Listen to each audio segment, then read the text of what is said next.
Everyone joining us today. My name is Shayla Favor, and I serve as the chair of City Council's Housing, Homelessness, and Building Committee, and I'd like to officially call this hearing to order. I'd like to recognize my colleagues who have joined me this afternoon, also known as the Women's Caucus. Councilmember Melissa Green, Councilmember Lourdes Barrosa de Padilla, and Councilmember Nancy Day Alcower. I believe we will also be joined by Councilmember Emmanuel Remy, and then we have the legislative aides of Council President Shannon Hardin's office, John Tanous, joining us, as well as legislative aide Andy McDowell from Councilmember Rob Doran's office. Tonight, I'm hosting this hearing to share and hear feedback on the proposed relocation code policy in partnership with the Department of Development and vacancy and foreclosure registries, which were part of Council's housing policy package announced last March and led by Council President Pro Tem Dorrance. Finally, we will provide an update on the remainder of Council's housing initiatives. It's no secret that Columbus and our region is growing. Every day, 44 people move into the city of Columbus. While this growth creates wonderful opportunities for our residents, with it also comes challenges, housing being one of those. Currently, we do not have the housing stock to support this growth, and we are alarmingly underbuilding housing units at all price points. We are currently seeing the impacts of this pressurized housing market through higher numbers of displaced residents, the growth of homelessness, and an increase of out-of-town investors buying properties and not upholding their duty to ensure habitable living spaces, like Latitude 525 in Colonial Village. If we fail to take action, we will continue to see situations like Colonial and Latitude 525. This absolutely cannot be the story of Columbus. The City of Columbus firmly stands in our belief that every resident in the City of Columbus deserves safe, stable housing without being cost-burdened. Housing is a human right, period. That is why we are taking action tonight with our relocation code legislation. And so with that, I'd like to jump right into our presentations. First, I would like to introduce Deputy Director Hannah Jones with the Department of Development, who will present on the proposed relocation code legislation. Deputy Director, I'll turn the podium over to you. Thank you, Chair Favor and members of Council, for the opportunity to present to you today. Over the past 2 years, our community has witnessed, and for many residents, lived through two of the worst examples of landlord neglect. In December of 2022, on the Near East Side, the residents of Latitude 525 were vacated on Christmas Day during a snowstorm when pipes burst throughout the property because the landlord left the windows open to multiple empty units, resulting in 150 households who were left without their belongings or a home to go back to. In the fall of 2023, the city again had to intervene when it was discovered that approximately 1,300 individuals were residing in units that were deemed unsafe for human habitation because the units lacked basic necessities like heat and water. Both of these scenarios made headlines for a multitude of reasons. First, the concern and care of our community to ensure that these neighbors received assistance, attention, and access to a long-term, stable housing option. Second, the efforts of the City of Columbus to hold the property ownership accountable for the conditions they let the tenants live in, the neglect that led to the vacate, and ultimately payment for the costs incurred by the city to assist these families. Our emergency shelter system can accommodate approximately 800 persons per night and frequently operates above that capacity. Had the city not intervened to provide hotel rooms in either of these crises, our shelter system would have been quickly overwhelmed. The city attorney successfully argued in court that in the Latitude 525 case, the owner was responsible for the costs, and he is making the same argument in the case that has been brought against the Colonial Village ownership. And while we believe that the city attorney will again be successful, we want to ensure that the City of Columbus is setting a clear expectation of this obligation to all property owners by requesting an addition to the housing code to ensure that taxpayers are not left holding the bill when these types of events happen. Development, in partnership with the Department of Building and Zoning Services and the City Attorney's Office, has submitted for City Council's consideration an amendment to Title 45, the Housing Code, and Title 7, the Health, Sanitation, and Safety Code, and requested the addition and enactment of a new section, Section 4509.061. This section would require that when a unit is vacated due to an emergency vacate order for issues that the property owner is responsible for, said owner will ultimately be responsible for paying for relocation assistance to the displaced household. This assistance can be provided in one of two ways. If the displacement is temporary due to the repairs, all reasonable and necessary temporary housing costs will be covered by the owner. If the unit cannot be reoccupied due to its condition, the owner will provide a cash payment to the household in an amount 3 times the monthly fair market rent as determined by the U.S. Department of Housing and Urban Development according to the household size that is displaced. If the owner does not provide assistance, this code will allow the city to provide the assistance and pursue repayment from the owner by any means authorized by the law if they do not voluntarily reimburse the city within 14 business days. Typically, this enforcement would occur by including the cost with an environmental court case that has been filed by the city attorney's office or processing a claim through the city attorney. While Colonial Village and Latitude 525 are high-profile examples of why this code is necessary, there are smaller examples that happen regularly, just a single unit at a time in a larger complex. And for each of these families, the stress of displacement has a destabilizing effect. While moving from your home is always stressful, doing so without notice and into homelessness can be catastrophic and take months, if not years, to recover from. It is our goal to provide assistance and support to help counter that effect and help them regain solid footing.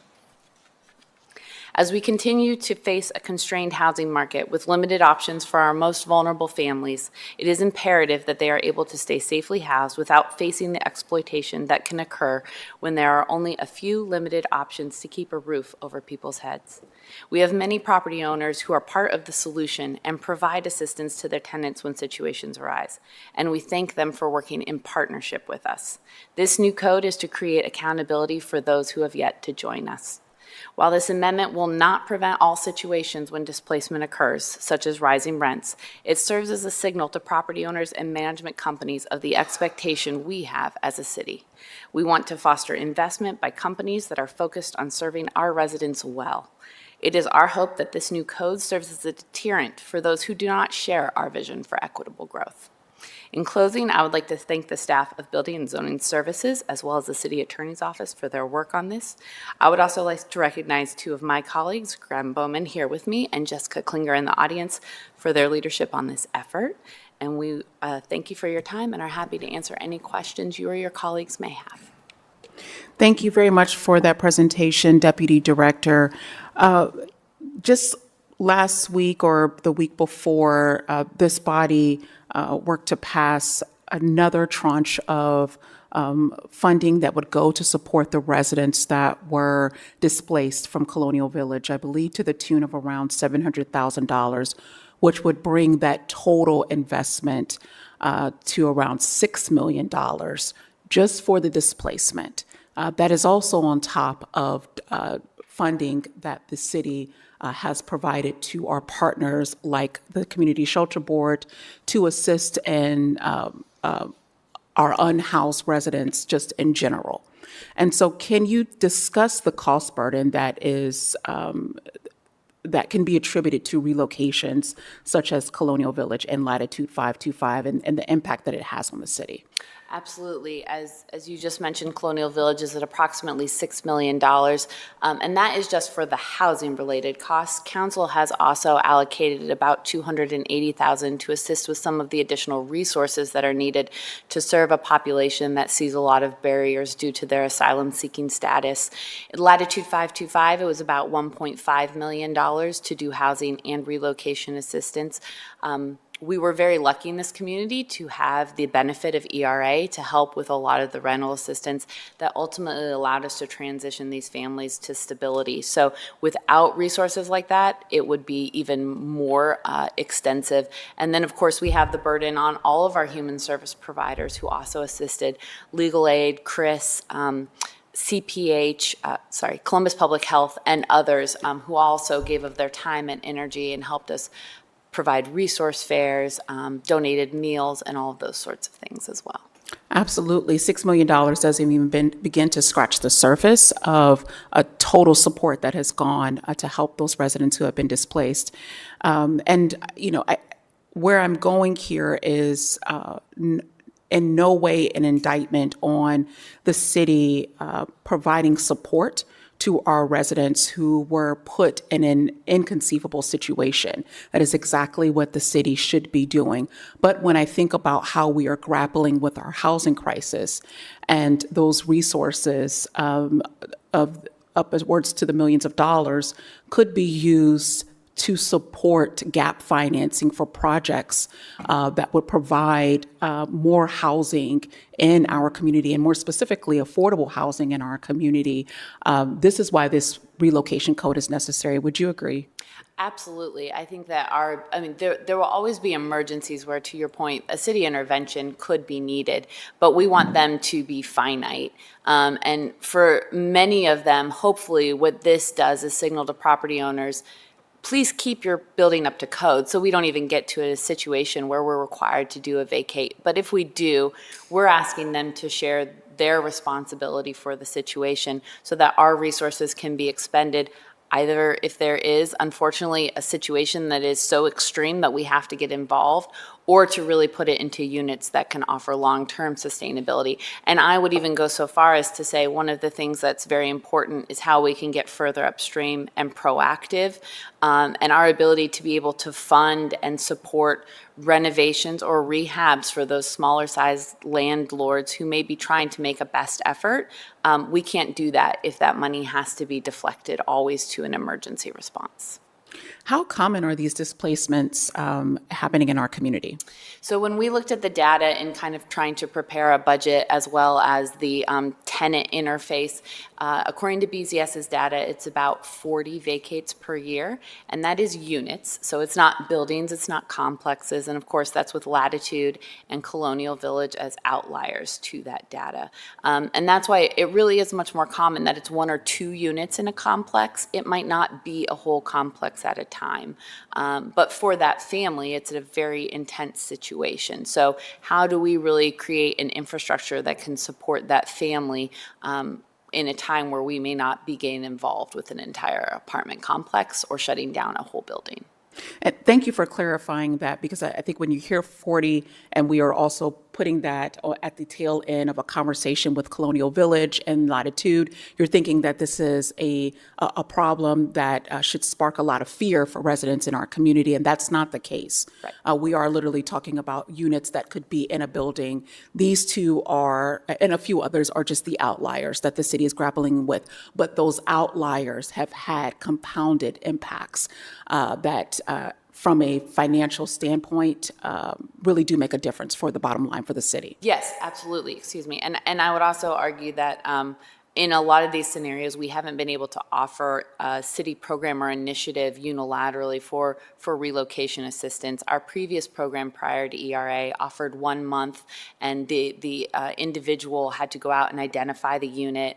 They might not be able to find one that met the amount of subsidy that was available. So we're trying to really alleviate some of that stress and create something that is equitable and available to all residents who find themselves in this situation. And the other thing I would say to alleviate some of that fear, Chair, is that this is where they do not remediate the issue.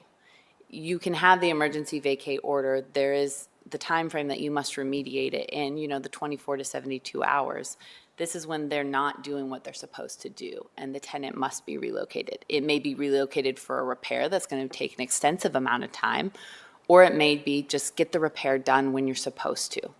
So let's just stay right there. Can you walk me through the mechanics of how this code would actually come into play?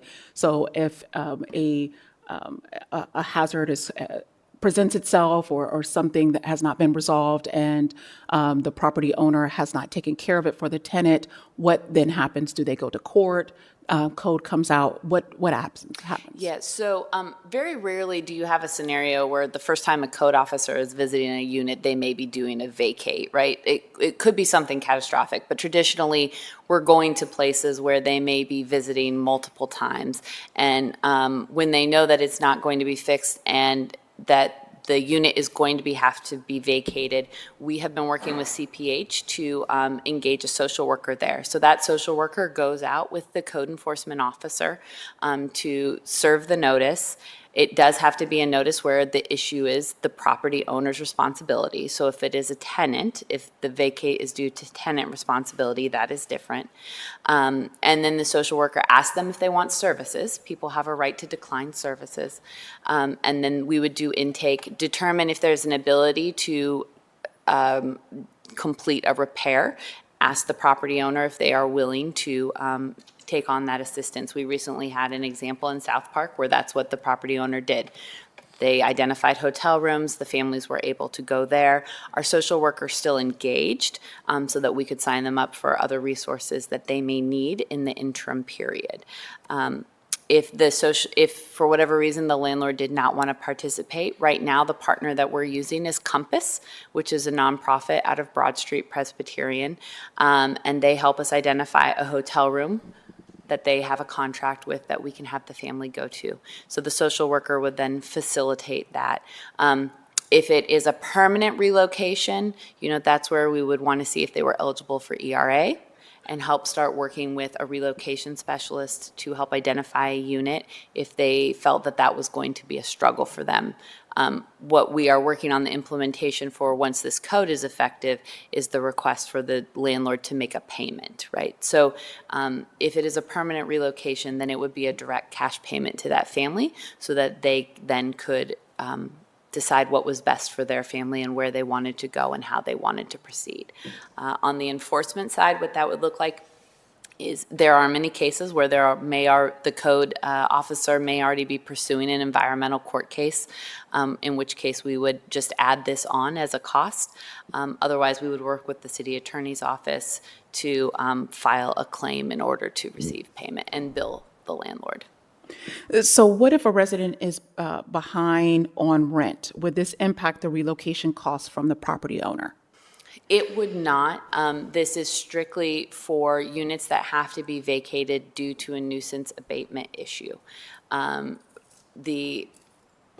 The issue of an increase of rent, unfortunately, this code does not cover. What I would say, though, is a lot of the infrastructure that the team has built with our housing resource specialists and our Central Ohio Stable Housing Network, which the Community Shelter Board is a key partner in, can still be deployed in those situations. So in the recent ones we had our housing resource specialists out there screening families for ERA eligibility, trying to help them build housing plans, think about different opportunities for them. So this code would not cover it, but we want to continue to build diverse intervention points in order to meet families in the situations they find themselves in.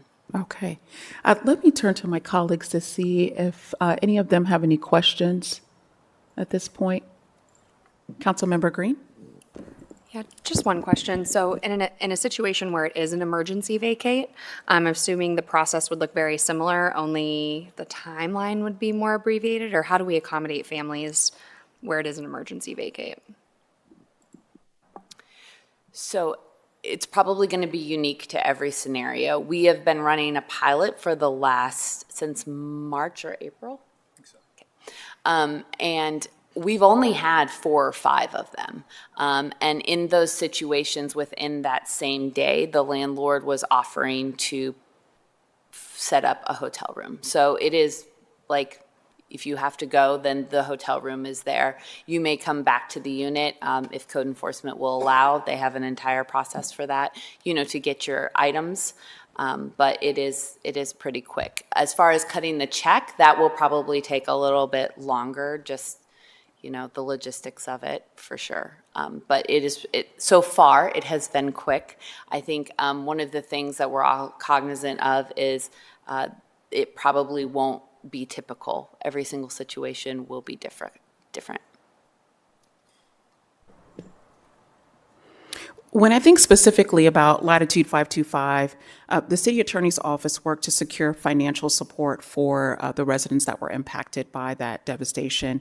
Would this legislation speak to this, or would this prohibit residents from seeking any type of restitution that could be owed to them individually? So I'm going to let Laura handle the first part, and then I'll take the legal aid side of it. Thank you, Chair Favor. No, this ordinance would not prohibit an individual who has been harmed by the behaviors of the landlord. Now, of course, they would still have to have a viable cause of action. They would not be able to, however, receive payment twice. So to the extent that they may have already had reimbursement or their costs paid for by the city, and then the city seeks reimbursement from the landlord, they would not be able to receive those payments a second time. But certainly if they had other damages that were associated with their need to vacate, they would not be prohibited from pursuing those. This is simply a different mechanism by which the city can seek recovery for what funds we have expended. And I would add that that's why legal aid was a valuable partner at Latitude 525, is they really came alongside us as we were demanding accountability for the ownership. They were demanding accountability on behalf of the residents. So our ability to continue to tackle those kind of situations in parallel paths with our partners really helps us, you know, hold the feet to the fire for those property owners. And being able to codify it and now say it's the rule, not the exception, I think is also important. Okay, thank you. Recently, we've been talking a lot about Riverview and Sandridge Apartments, where two property owners chose not to release residents month-to-month leases and forcing those residents to move out. Would this legislation impact them? This legislation specifically would not, but again, it would be my hope that as we signal stronger accountability for property owners, that those who do not want to be good actors in our community are disincentivized to continue to be here. Thank you for that. And are there any exceptions to this legislation? Number of units that are owned or types of reasons for relocation?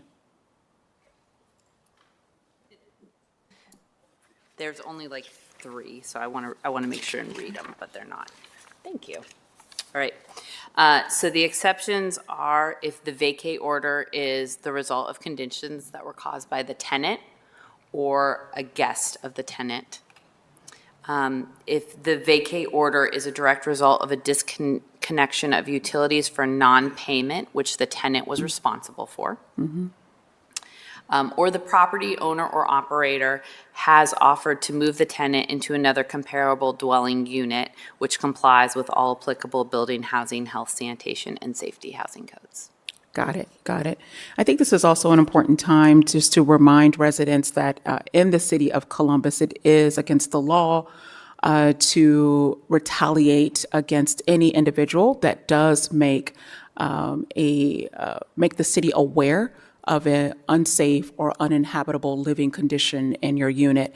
And this is important because I think about specifically Colonial Village and the population that did provide housing for some of our immigrant, migrant, and refugee residents in Columbus. And that there was an opportunity for, I won't even say opportunity, there was a hesitancy to leave those units for fear of not having anywhere else to go. And so I want to make it very clear to residents who are watching and tuning in today that you do not have to live in substandard housing in the city of Columbus, that if you are experiencing any of those unsafe living conditions, to please reach out to the City of Columbus, specifically co-enforcement, so that they can do their due diligence to make sure that you are living in a safe and habitable place. I would really want to emphasize that. Graham and Jessica, in their work with BZS, felt very strongly about ensuring that families who had to voluntarily leave due to conditions had the opportunity to receive these benefits as well, because it may take them time to call, but it has to be timely. So yes, the continued encouragement of seeing the city as an ally, and that, you know, we do not support or allow in our community a retaliatory action is important, because if, you know, the example we use is the one that was in the news where the ceiling fell in on a crib, and so the mom left because her baby didn't have anywhere safe to sleep. But the ceiling falling was directly due to a situation that the landlord caused. And so the timeliness of ensuring that code enforcement can get in and make that connection and issue the order, because the order is the trigger for this, will be very important. And it's our goal to do community engagement around that, but just reiterating the message of why it is valuable for tenants to feel comfortable calling in and getting code enforcement out in a timely fashion will be important. Thank you, Deputy Director. We do have 2 invited speakers for this legislation. First, I'd like to call up Mr. Steve Skavinsky, Chief Program Effectiveness Officer with the Community Shelter Board. Welcome back to Council, sir.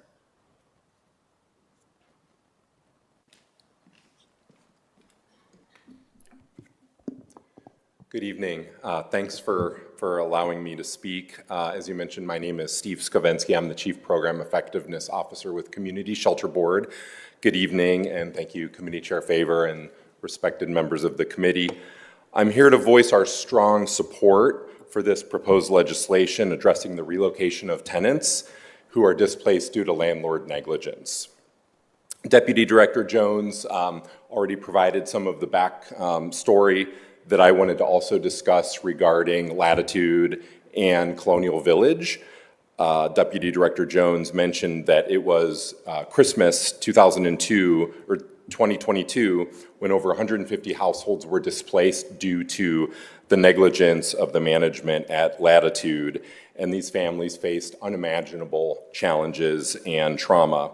CSB arranged for hotel accommodations for everyone who needed to vacate the property, and we managed the day-to-day operations while R.H. Brown and Associates were able to help with the relocation into permanent housing for everyone who had been affected by the Latitude dislocation.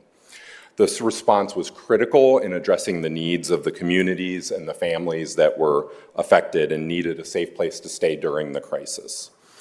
Deputy Director Jones also mentioned Colonial Village, and that's the situation that our community is currently wrestling with. It's even more extensive.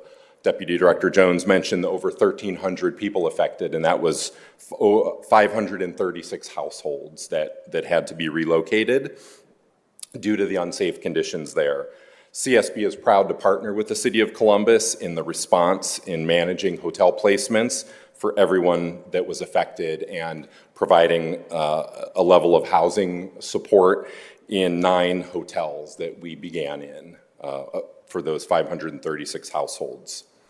Despite the challenges, including the being victims of human trafficking, households that were living there, asylum seekers and their inability to work, limited credit histories, and lack of eligibility for Section 8 vouchers for many of the households, we've made significant progress, and of those 536 households, 427 households have transitioned out of the hotels, and currently only 1 family has had to enter emergency shelter. So we are working very diligently to try to prevent the trauma of entering into emergency shelter for households that have been impacted.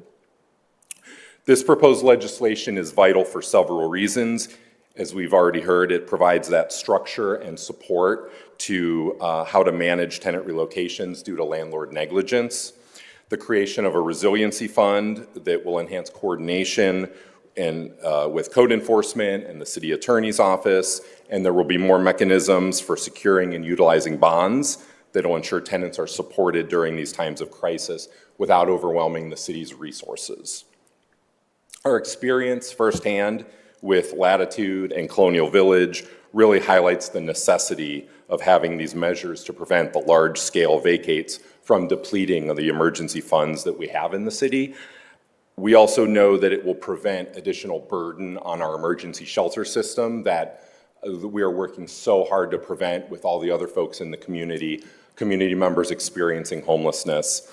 And I really appreciate the comments and the insight around these are funds that we don't want to spend on displacement and intervention, but being more forthright in affordable housing options for the most vulnerable. So I really appreciate that.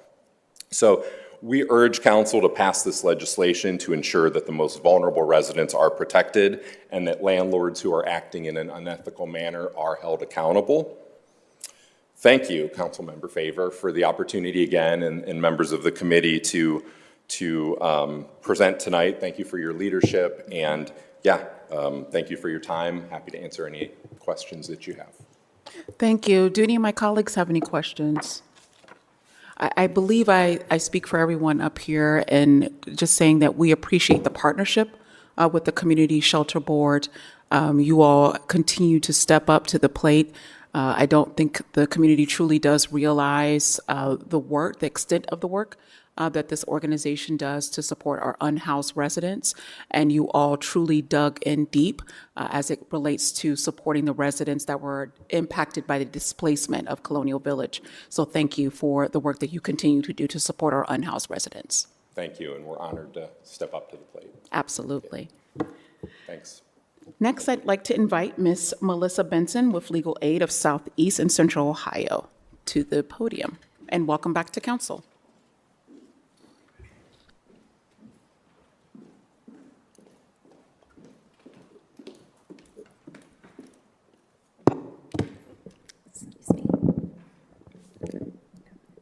Chair Favor, members of council, thank you for the invitation to speak this evening about the proposed changes to Columbus City Housing Code regarding relocating tenants who are forced to move due to emergency orders to vacate their homes because of unsafe housing conditions.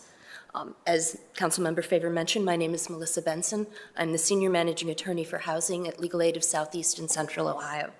I've been practicing as a tenants attorney, representing tenants in court, and advocating and advising on their behalf for 18 years. And during that time, I have assisted tens of thousands of tenants throughout Southeast and Central Ohio, including thousands of Columbus residents living in rental homes and apartments with unsafe living conditions. None of my clients want to live in homes with bad conditions. As has been discussed this evening, those with limited incomes have extremely limited choices when it comes to safe and affordable housing in the current housing market in Central Ohio. It is difficult to find available rental housing that is affordable, and it often takes several months for a family to locate a new unit under the best of circumstances.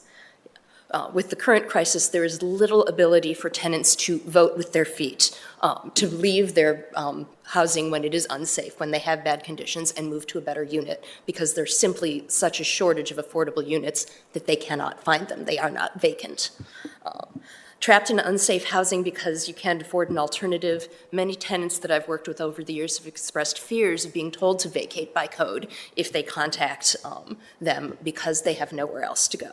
They ask about what will happen if they have to live in their car or move in with an already struggling family member, and that's if they're lucky and have those resources available.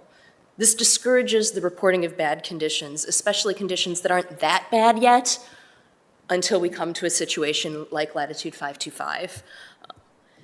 My office started working with tenants at Latitude 525 long before Christmas Day in 2022 when the complex was evacuated.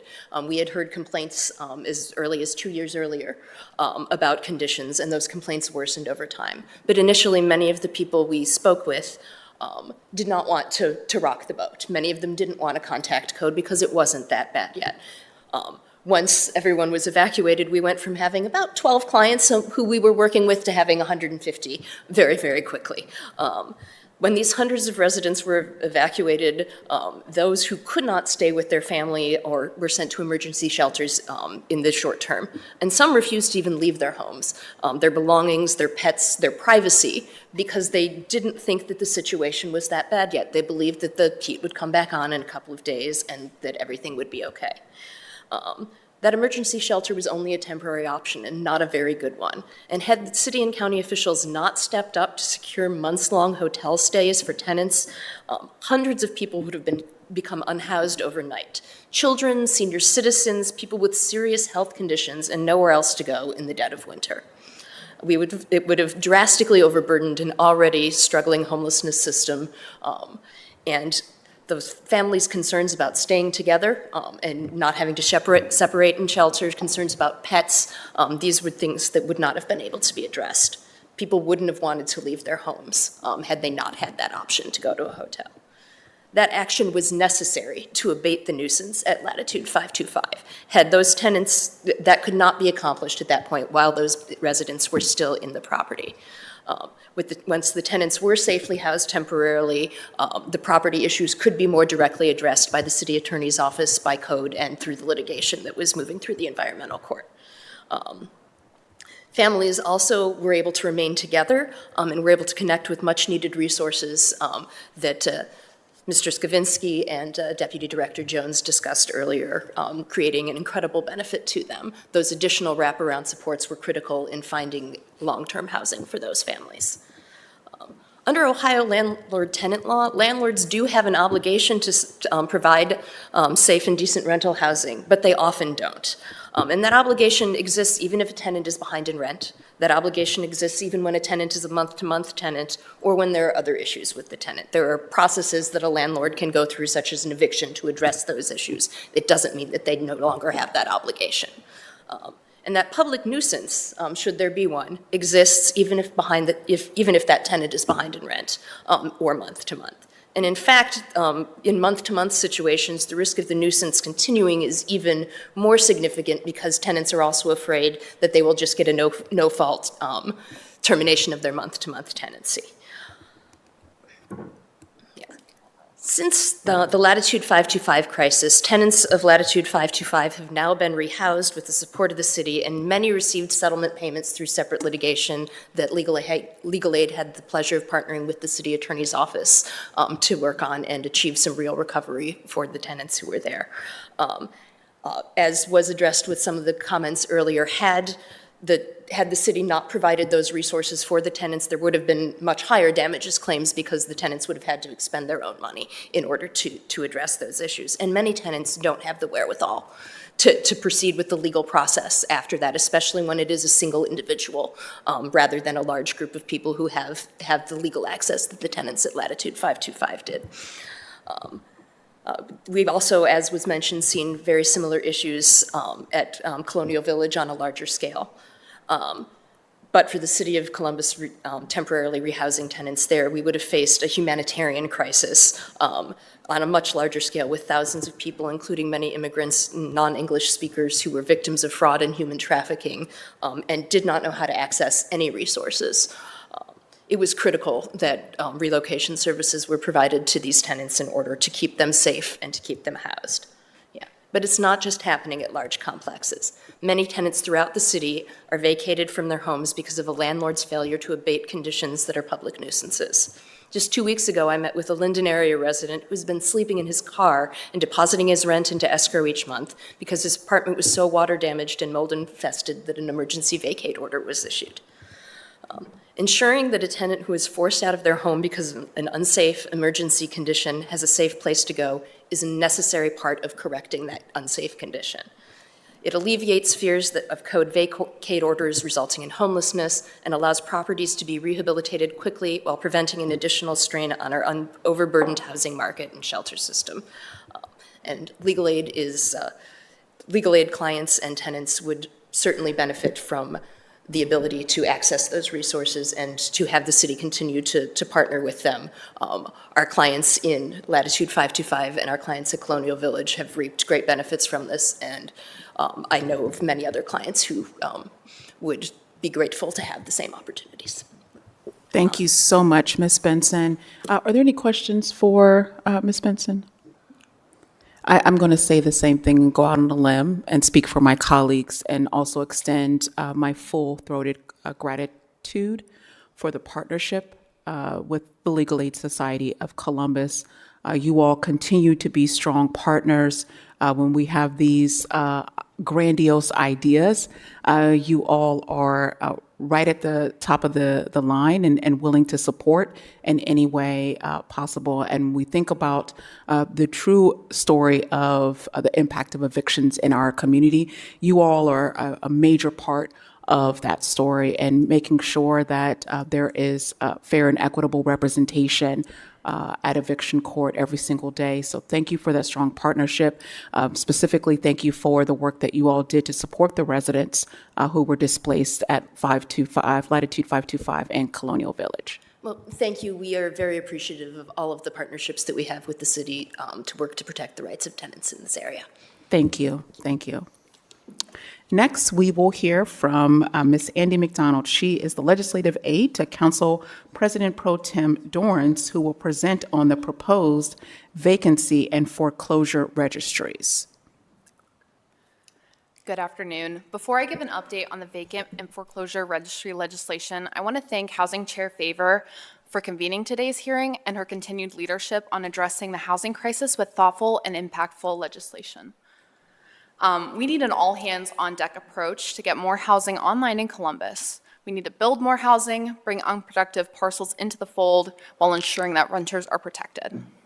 One of the pieces of this legislative package includes registries for both vacant and foreclosed properties. One of the aims of these pieces of legislation is Ms. McDonald, just want to, there we go. Got your Gotcha. slides up. Okay, Thank you so you're good to much. go.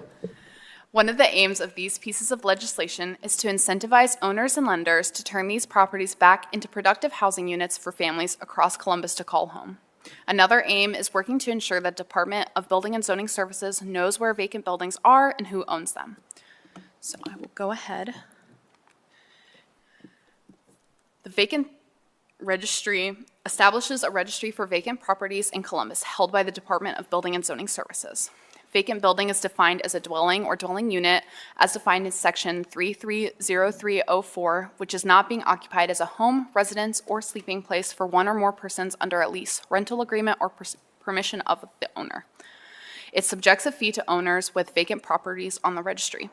At the time of initial registration or upon registration renewal, a property owner can submit a request for relief from registration fees to the Property Maintenance Appeals Board. If the property owner is able to demonstrate significant financial hardships, the Property Maintenance Appeals Board may waive the property owner's registration fee requirement. This legislation works to ensure that owners of vacant properties are known to the city and can be reached if necessary, ensures owners of vacant properties are aware of their obligations of ownership under Columbus City codes, and ensures owners meet a minimum standard of maintenance on their property. This legislation has had a first reading on the council agenda on July 1st, with expected second reading on the 15th.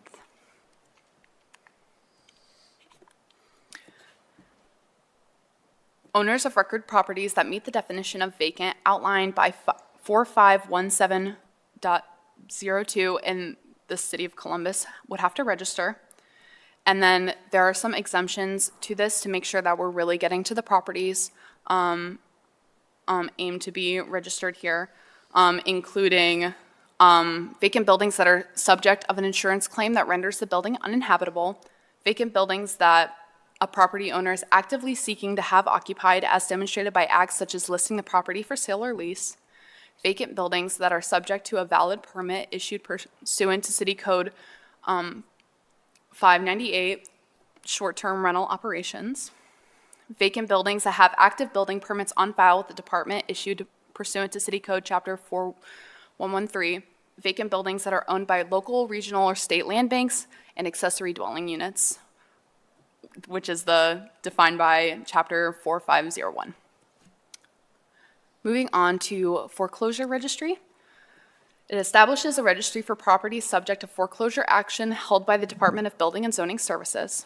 This registry will apply to properties, whether vacant or occupied, that is or has been subject to any of the following: an ongoing foreclosure action by mortgage or trustee, has been subject to a foreclosure action and a judgment has been entered, has been subject to a foreclosure sale where the title is transferred to the beneficiary of a mortgage involved in the foreclosure, or any properties transferred under a deed in lieu of a foreclosure sale.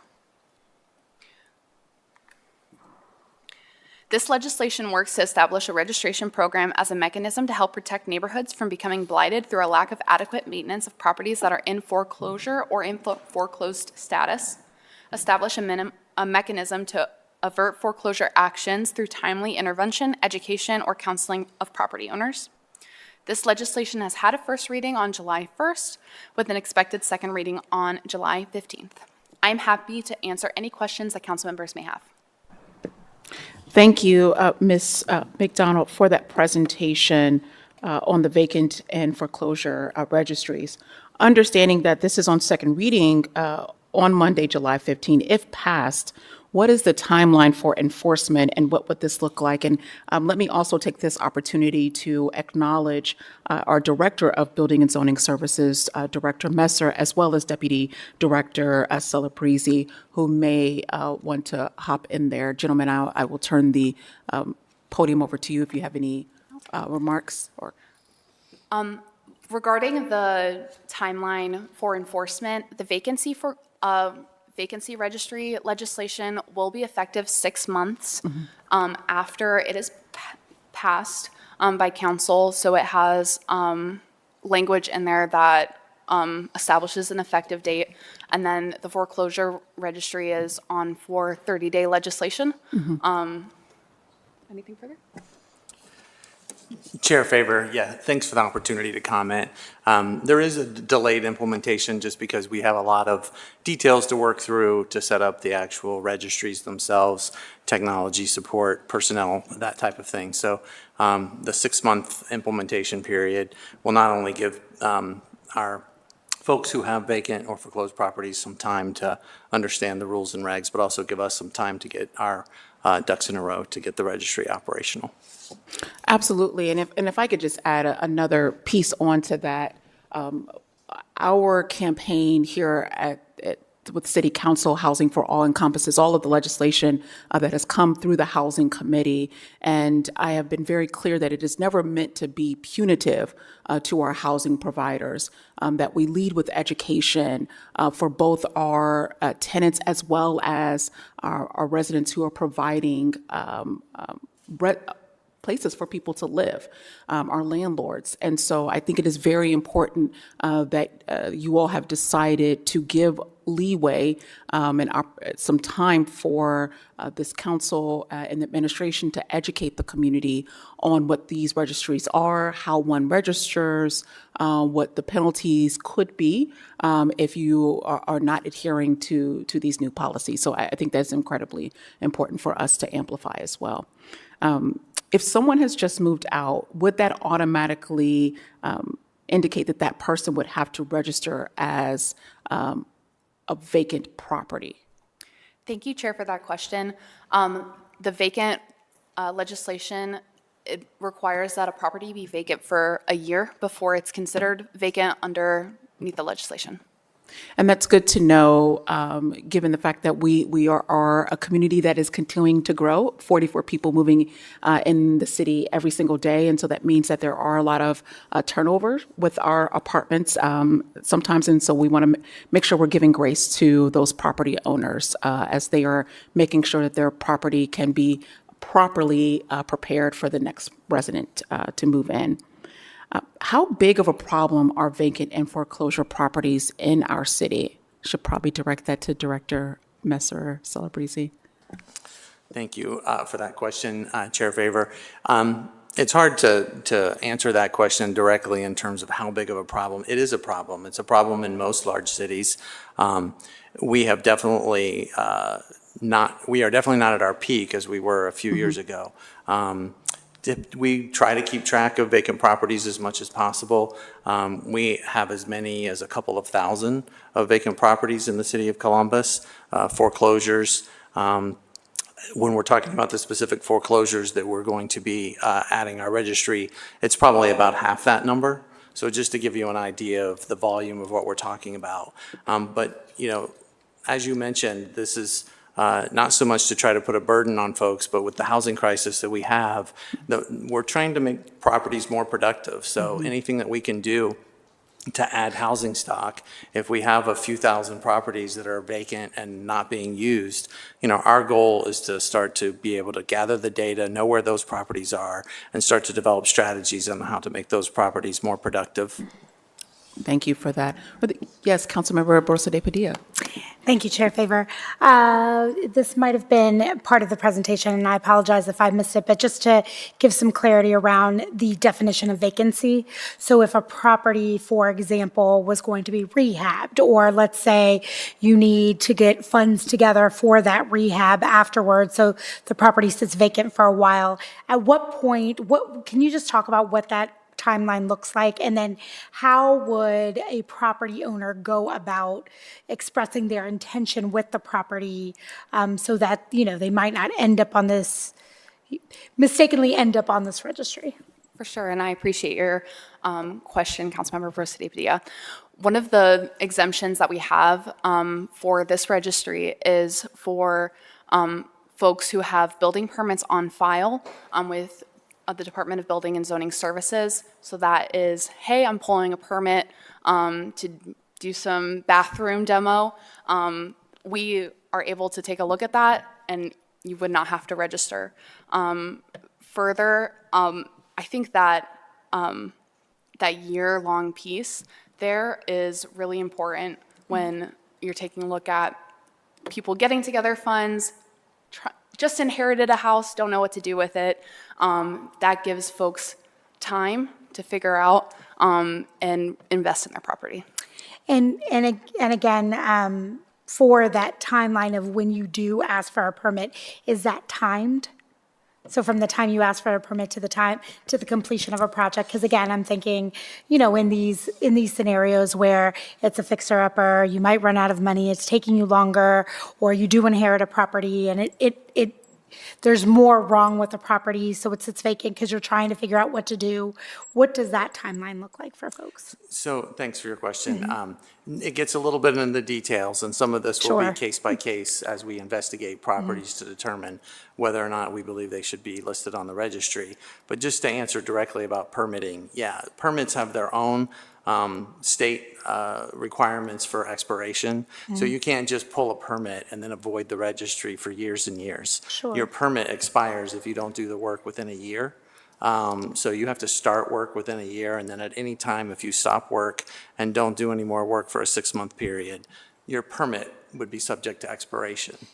My office controls that, so we would notify you that your permit has expired, and then you would switch back to being a property that's not properly permitted. So it gets a little into the weeds, but essentially, yes, there are expiration timelines on the permits themselves, and so those would control how you might be on or off the vacancy list. Sure. So to the point that you were making, Chair Favor, I asked the question because I think that many times, some of the protections that we have are a bit of a double-edged sword, right? Like there's unintended consequences to some of the policies that have been put in place, even the policies that we don't have jurisdiction over, right? State policies that sometimes may favor one party or the other. And I think what this council has made an effort towards doing is really towards adding more protections for some of our most vulnerable residents. That does not mean that we're cutting out property owners. That does not mean that we're cutting out landlords. That means that we are putting people on notice if you're not doing the business of Columbus, which is protecting our people. And we know that there are some people who fall into that category. And so I think I just wanted to illustrate that even along with these processes and the proposals that we have in place, there is a process for folks to follow that, again, doesn't have some of these unintended consequences, right? So if you do fall into this place where you're trying to figure things out, right? You've bought a property, you're in over your head, there are protections there for you. This is not meant to be punitive to those situations. And so that's just something that I want to express, because I think we continuously get pushback from folks who, I think, look at these policies and think, well, how is this going to make this harder for me? When really the intention is to protect people, right? And if you're doing the right thing and following some of these processes, then this is not for you.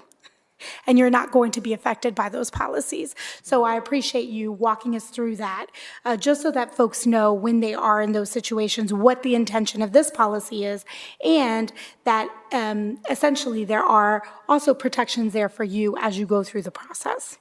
If I may, council member, one more thing to add on that point is if you are in this position and the fee that it would take to register your property as a vacant property, if you are experiencing financial hardship, you can take that and take it to the appeals board to have that fee waived. So if your year is up and you're still working and there's unexpected financial hardships, that option for that fee being waived is there. Thank you. I appreciate that. Because I just think that I want folks to really understand what the intention is of what it is that we're trying to do.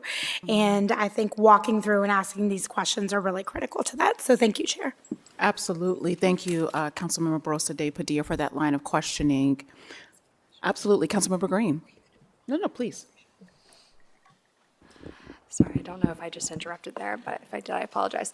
One quick question also. So when I think about vacant properties, in my experience, some of the most problematic actors have been those out-of-state landlords, people that are buried under Shell LLC, Shell LLC, Shell LLC.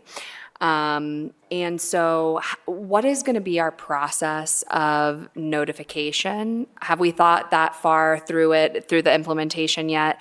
And how, if we are unable to contact some of those actors, which I think probably this policy is in many ways sort of responding to this direct problem, is there a process for us to just add these homes to the registry, or how do we assess that?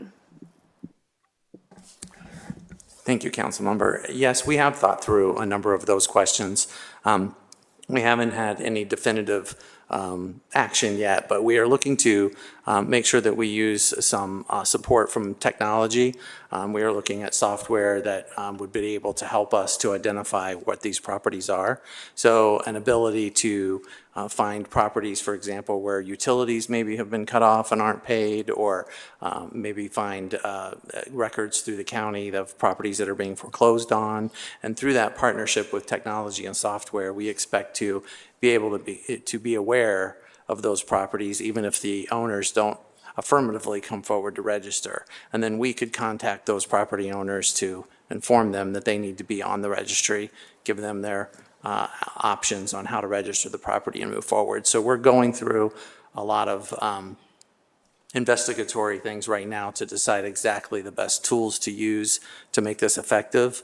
But in essence, we expect to not only have technology support that would help us implement the exact registry, but also provide us an opportunity to glean data and analysis from the geographical locations of the vacant properties, how long have they been vacant, start to be able to gather data to where that can help us act to do what we're really trying to do, which is to repurpose as many properties as we can. And I have a quick follow-up. And to that point, is there a time when someone is not responsive? Right? We've done our due diligence to continuously reach out, whether it's a Shell LLC, whether it's a property owner, whatever it may be, or sometimes when a property owner dies and this is laying somewhere in limbo. Is there currently a course of action, or is this in the plan for us to understand what to do with that property or to obtain that property, or what does that process then look like? Yes, there are provisions to deal with the fact that not everyone's going to be compliant, and there are remedies that we can follow through to address that issue, and we're still working on some of those. But yes, there are penalties associated with this. Thank you, Director Messer, and thank you to President Pro Tem Doran's office for their steadfast work on getting this legislation across the finish line. As a reminder, in March of 2023, Council announced a robust housing policy package to help create new units, preserve existing units, and strengthen housing rights. As of July 2023, we have passed six of those policies, which includes retaliatory action, which we just previously discussed in the last session, home ownership opportunities led by Councilmember Barosa de Padilla, providing targeted down payment assistance and housing counseling services for first-time home buyers, third-party payment and pay-to-stay, which allows a tenant an affirmative defense to an eviction action filed on the basis of non-payment of rent. The owner-occupied initiative, which provides home repair services for our senior population, and legal representation at eviction court by our partners at Legal Aid Society of Columbus, ensuring that folks have legal representation. Vacancy and foreclosure registries would bring that to 7 policies that this council would pass, fingers crossed, as of July 15th, 2024. If you have any specific questions on these initiatives, please visit www.housingforallcbus.com, and the contact information for each office is listed for you, or you can reach out to my legislative aide, Sandeep Djindal, at snjindal@columbus.org. Next, we will focus on the remaining initiatives from Council's housing package, and each council member or council office will provide you with an update. Followed by that, we will hear from our 3 public speakers.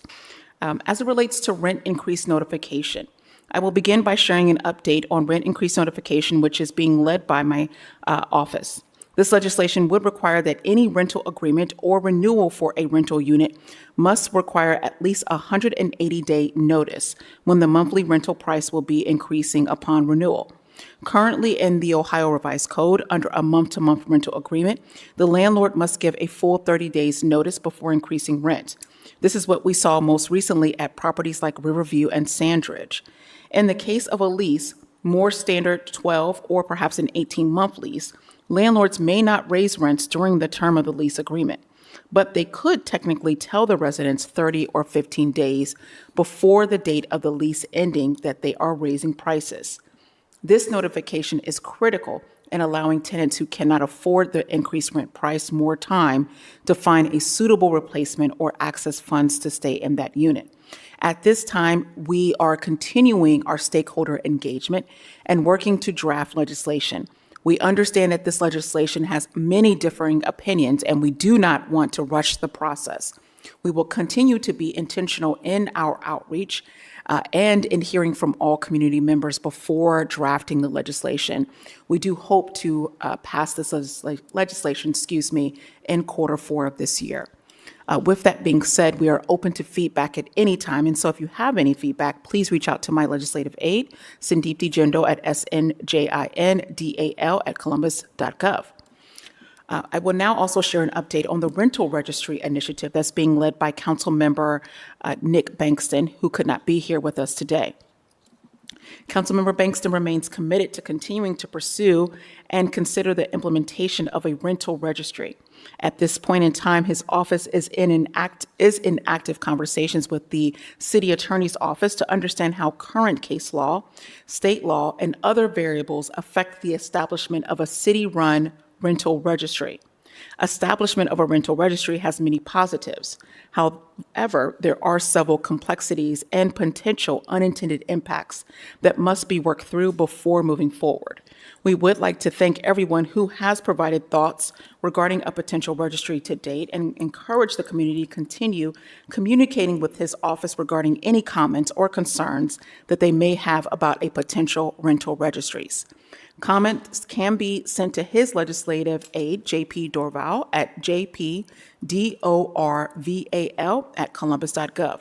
To date, no legislation has been drafted, nor has an official proposal been shared. His goal is to have an update on this policy by the end of this calendar year and looks forward to a continued engagement on this topic.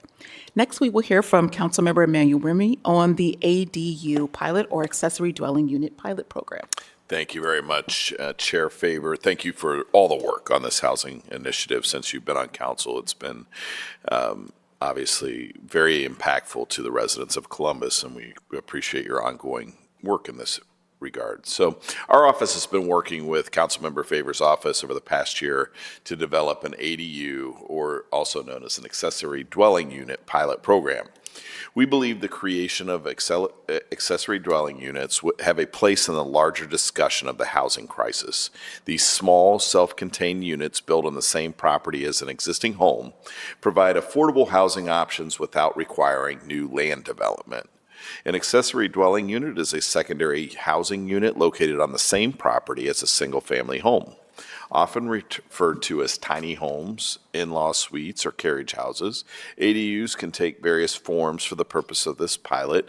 We are specifically referring to detached ADUs with a separate structure, such as a small house in the backyard. ADUs are fully functional living spaces with their own kitchen, bathroom, and living area. They can help alleviate housing shortages, increase urban density, and offer flexible living arrangements for extended family members or rental income for homeowners. ADUs also contribute to sustainable living by utilizing existing infrastructure and promoting more efficient land use. Overall, ADUs present a versatile and practical approach to expanding housing options in communities. This pilot program will provide a financial incentive for the construction of ADUs for Columbus residents that are accepted into the initial pilot. Pilot units will be required to be enrolled in the city's Community Reinvestment Area program and therefore subjected to the CRA's affordability covenant, which is a maximum of 120% AMI, or area median income, for a period of 15 years. ADUs are required to be on owner-occupied land and cannot be used for short-term rentals. With our partners at Jonathan Barnes Architecture and Design, we have also nearly completed an ADU manual that will be accessible to any resident interested in building an ADU in the city of Columbus. The manual will be a step-by-step guide on the process of building an ADU, and we are excited to provide this resource to our residents. While the fine print of the official pilot program is still being actively worked on by our teams and partners, we are optimistic that we will be able to launch an application sometime this fall. This program is quite cutting edge in the housing space, so we have to make sure that it's required a little bit more advanced planning and for the implementation. So we're very aware that this is a program that many residents have a lot of interest in, and we're excited to bring it to the community as soon as we can. Of course, anyone can reach out to my office, certainly email evremy at columbus.gov. That's Emmanuel evremy at columbus.gov. We're certainly excited to continue pushing this forward, making sure that we have this package ready to go by the end of the year. And we know the excitement's there. So thank you so much for the opportunity to lead this effort.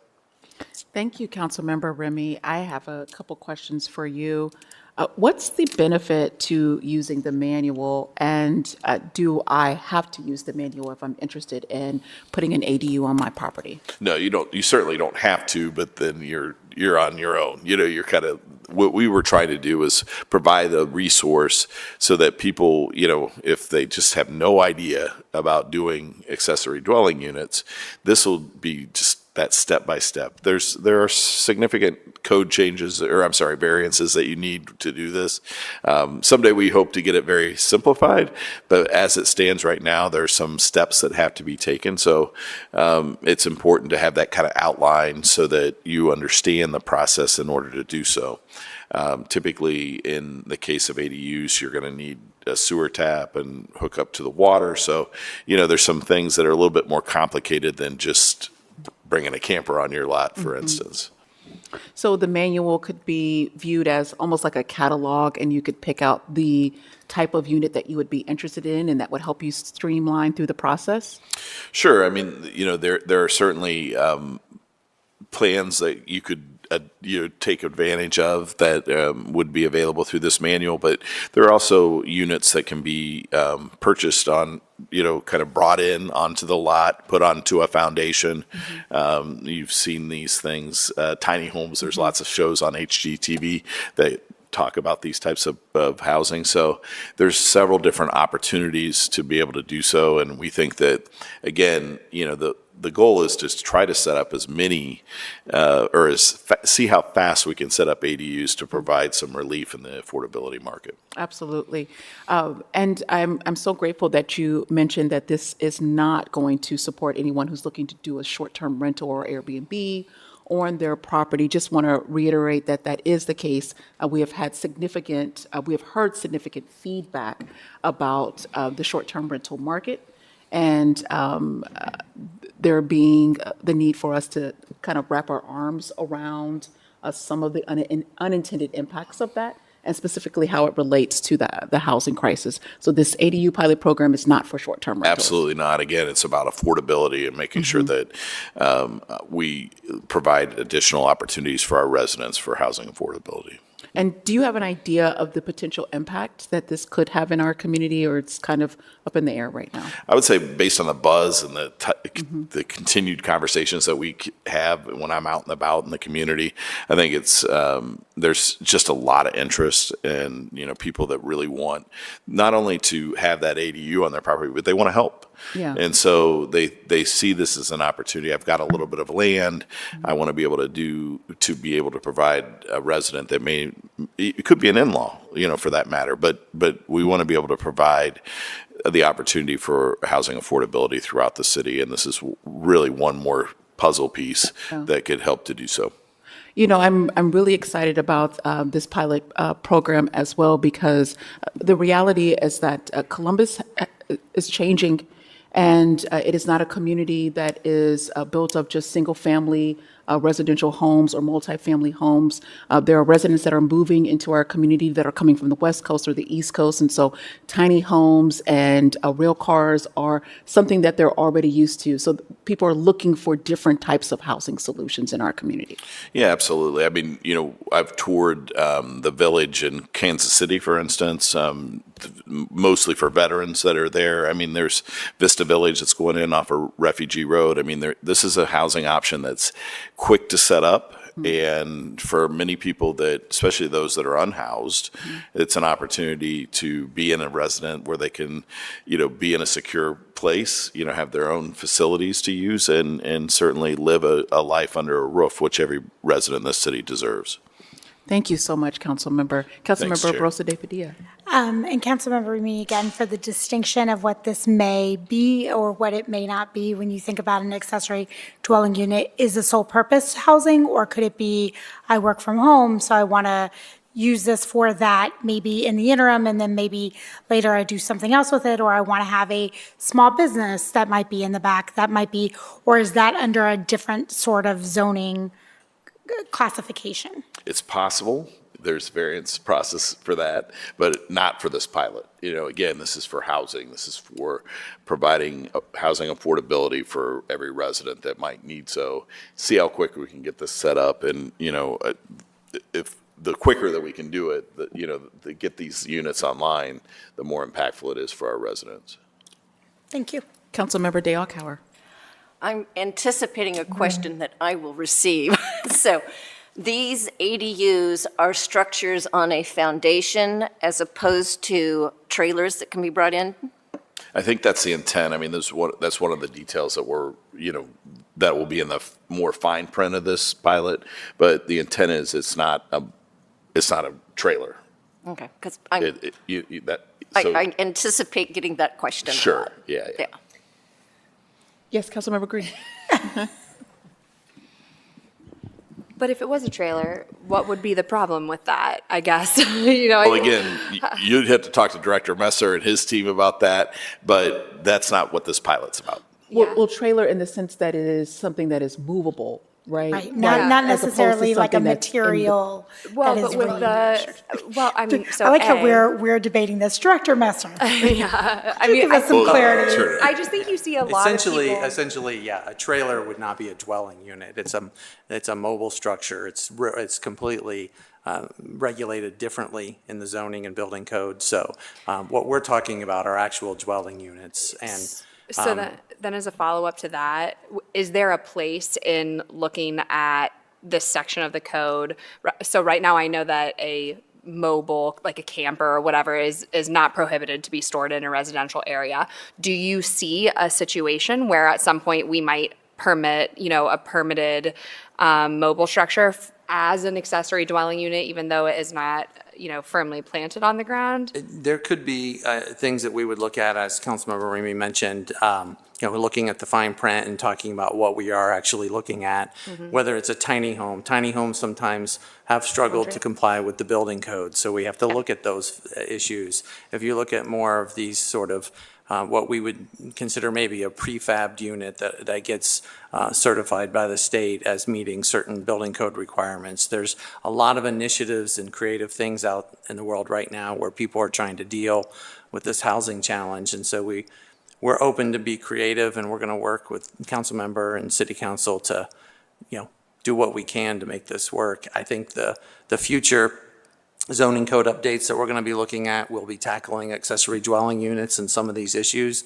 In the meantime, I think anything we can do to make ones that do get approved through the zoning code and through variances or whatever steps they need to be, try to make at least the building side of it as streamlined as possible. Maybe have the plans pre-approved so they don't have to go through a lengthy review process, those types of things.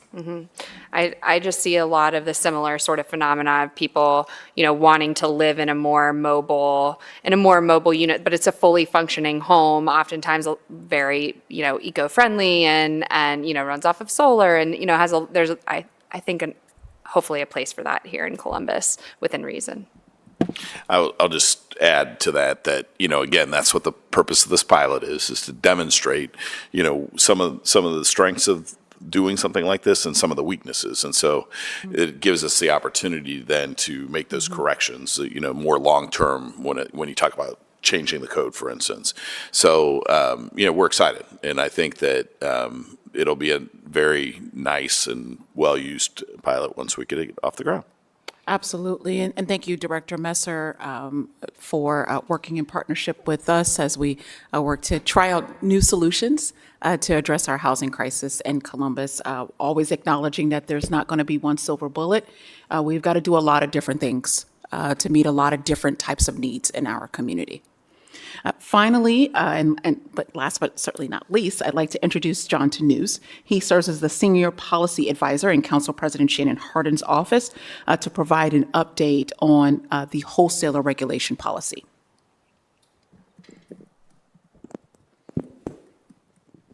Thank you, Chair Favor and council members. I'm here to give an update on behalf of Council President Hardin, who couldn't be here today. But I also want to, before I get started, thank two people who are here who've done an incredible amount of work on this initiative, without whom I wouldn't be able to give this update. That's Naya Walters, who's about 2 rows behind me in the Legislative Research Office, and then Laura Baker-Morrish in the City Attorney's Office. This has proven to be an exceptionally tough nut to crack, one we're still working to crack, and we're farther along on it because of them. So thank you both. For the last year, we have been trying to get a handle on the growing number of properties in our community that are purchased not by working families and first-time home buyers, but by institutional investors, bulk buyers, and high-volume landlords. The data on this is tough to come by, but we think that about 1 in 5 properties in our community right now are going to big guys who already own at least a few hundred units. We have some good data that says that over 600 single-family homes in just the last 3 months of last year in Central Ohio went to folks who already own at least 500 single-family homes. Now, there's a lot to that problem, and it's bigger than the narrow issue of wholesaling I'm here to talk about today. It has to do with state law changes that are beyond our ability to inflect here in this chamber, for example. But we know that wholesaling is a critical link in the chain that is delivering a lot of these properties into the hands of some of these actors, not all of whom are bad actors, but who disproportionately seem to be when we look at the data and when we think about where code enforcement violations come from. To be clear, again, a lot of institutional investing is perfectly legitimate. But what we're seeing a lot of in our community is predatory buyers going into distressed neighborhoods, maybe looking on the auditor's website to find those who already owe a lot in property taxes, which is about to become a big issue here as those bills become due in this year of a reassessment. They try to find those who are struggling to pay their bills or their taxes, going into these neighborhoods that are quickly changing, sometimes misrepresent themselves as a realtor or as a broker, often preying on communities of color or seniors. Sometimes send those harassing "can I buy your house" texts or phone calls, and they make a lowball cash offer. What they're trying to do is quickly gain control of a unit in a way that we refer to as wholesaling, as opposed to the standard regulated practice of real estate by a license holder. What a wholesaler is trying to do is get control of a seller's home under contract, and then they turn around and they find an interested investor who can buy it. They then assign their rights in the contract to the buyer at a higher price than what they paid for it, and then they keep the difference. So they're essentially like middlemen operating out there without really owning the home that they're peddling. They, in doing so, don't have to follow the protections of regulated real estate transactions, and they also are able to evade paying the transfer fee, which in our community goes to fund so many important human services and other needs that we have. Wholesalers often take advantage of the loopholes that Councilmember Green talked about, using shell LLCs and other confusing vehicles to hide their work, as they often move dozens of parcels at a time. So that's what we're trying to address here. In partnership with Chair Favor, Council President Hardin participated in 2 hearings last fall to get more information on how this is going in our community, or how this is playing out rather, and what we can do about it. 2 particularly challenging elements of this are legal and practical. First, we've been trying to understand what is our actual authority as a city to supervise and crack down on this practice. The supervision of the licensed practice of real estate is something that's under the state's jurisdiction. We believe, of course, that what wholesaling is not that, and so we ought to have a role here. But admittedly, we don't have a ton of legal clarity to go off of as we seek to step into that space. We know the state has actually expressed some interest in trying to do more here. There's a bill at the General Assembly, for example, that would try to enforce it, or I'm sorry, that would try to step in and create some new rules. But that's been one challenge. A second challenge is what's enforceable. We know that a lot of the people engaging in this behavior don't live here. And as we create a voluntary regime that they would have to live under, how would we, get them to comply with that? What we are proposing at this time, and we're still seeking feedback, doing more research, and expect to put forward legislative language in the fall, is to establish a wholesaler registry. So those individuals who want to wholesale properties would have to identify themselves, register themselves in their transactions, and they would have to agree to follow certain practices. So for example, we might require properties transferred via wholesaling to have what's called a local agent in charge who actually lives here in Franklin County or in a surrounding county, so that if there is a code enforcement issue or something else that comes up, there's actually somebody who is responsible for taking care of that. We might also ask registered wholesalers, as a condition of being a registered wholesaler, that they would have to disclose the LLCs that they operate out of. That would be a really powerful tool for us to start to get a handle on a lot of these shadowy practices going on in our community. The idea is that failure to follow these practices or to register would incur penalties. I also want to make clear as I say this that not all wholesaling is inherently predatory. We've heard of some good stories of a case where someone might have wanted to go down that route. I think of one case where someone's parent had passed away, and they received an offer from a wholesaler to take over that house. They knew it was a bad offer, but they didn't need the money, and thinking about their lost parent was too traumatic for them to go through a formal open public sale, and they just decided to do it anyway. That's a case where you can say, yes, people ought to have the right to transfer ownership of a property that way, but we believe that those legitimate wholesalers who are out there providing a service will have no trouble complying with the regime that we're proposing. We're also proposing mandatory disclosure rules. So when properties are transferred through wholesaling, the wholesaler would have to tell the resident things like, I am not a real estate agent who has to keep your fiduciary interest in mind. They would have to tell them things like, here are resources for how you can go about figuring out the fair market value of your home. They'd have to disclose their registration number maybe, or if they actually even own the property, which they often don't, and more. We're also trying to figure out how to restrain the abusive volume and misleading nature of mass marketing that accompanies a lot of these efforts. This has been particularly challenging in this country. Folks have a First Amendment right to speak. They also have certain commercial marketing rights. But we're trying to figure out, can we at least require when folks engage in that marketing to maybe include some of this upfront information, like I am a wholesaler, here is my license number, or here's how you can learn more about where to go if you want to sell your house to, and again, learn about the fair market value.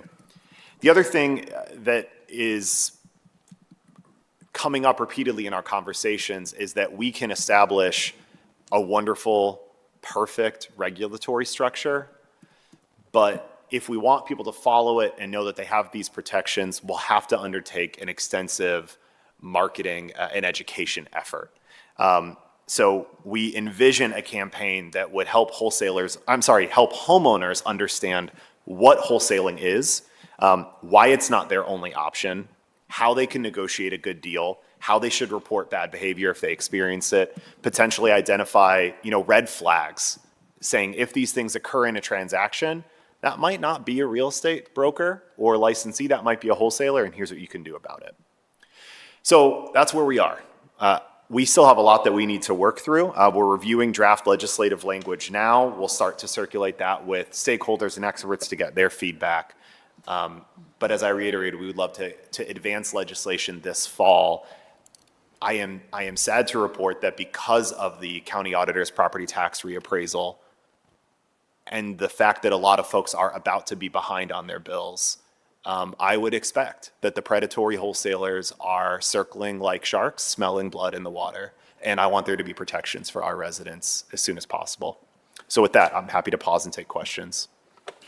Thank you, Mr. Tanous, for that presentation, timely presentation, because I do share in concern with you as those bills are going to come due very quickly, that some folks are seeing a doubling of their taxes in their community and for their property, and may be gravely concerned that they could lose their home and be put in a precarious position, and we don't want our residents to be put there.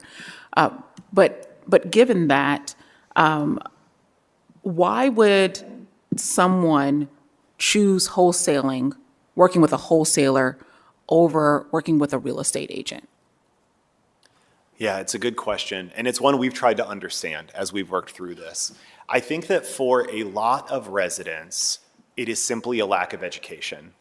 You can imagine a case where your property tax bill has doubled, you don't know what you're going to do, and suddenly someone shows up on your door or in your mailbox or in your text message inbox with something that seems like it's going to take all your problems away.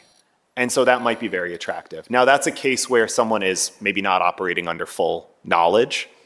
I go back to a more enlightened example where there are reasons why someone might be willing to sell their home for below market value. Maybe they've got life considerations that make it such that they simply want to move faster than the traditional real estate practice allows. Maybe they have a friend or a contact or a family member who is a wholesaler and is going to do them a favor and look out for them. I mean, again, we have the right to transfer our property to one another in general, right? And that's essentially what wholesaling is doing as it moves something under contract. So it's usually a resident acting out of convenience, sometimes without full information. But again, we've heard cases where there's something extraordinary or unusual about a sale and someone simply wants to move in a quiet way, in a quick way, in a non-public way, and wholesaling can be that option. And so just so we're on the same page, every day I probably get today I got 3 text messages from numbers that I do not know asking to purchase my home. Let's have a conversation. Let's sit down and talk about so on and so forth. I'm also driving in my community and I see signs that are posted, we buy houses. Is that wholesaling? That is absolutely wholesaling. Yeah, those are the telltale signs of wholesalers out there prospecting for opportunities.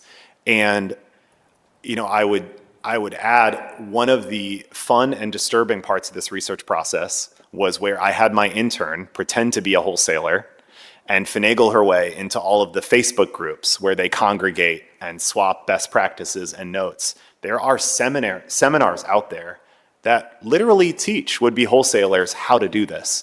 They tell them use this kinds of language. Here are vendors outside the country that you can use to send mass text messages. It has become a high art form for those folks who practice it in big volumes.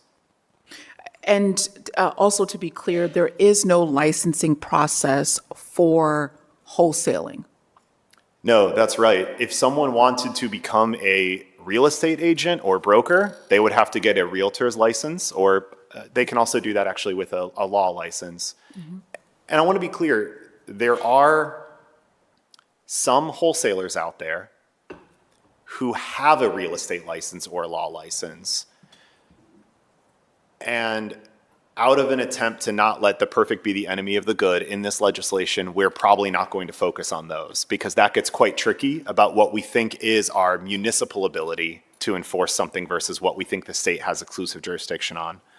But, Chair Favor, to answer your question in the simplest way, yes, most wholesalers are not licensed in any way. And so what I hear you really trying to, the heart of what this policy could be is, Councilmember Remy, please correct me if I'm wrong, but there are canons that licensed real estate agents have to adhere to.